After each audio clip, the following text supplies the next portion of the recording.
నక్షత్రం గా అంటే ఒక గమనం, ఊగా అని అనగా ఆ నక్షత్రపు గమనం.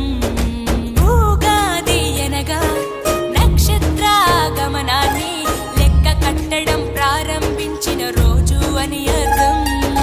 తెలుగు జాతికిది శ్రీకారం, ఇదే కొత్త మన సంవత్సరం, ఉగాది సృష్టికి ఆరంభం.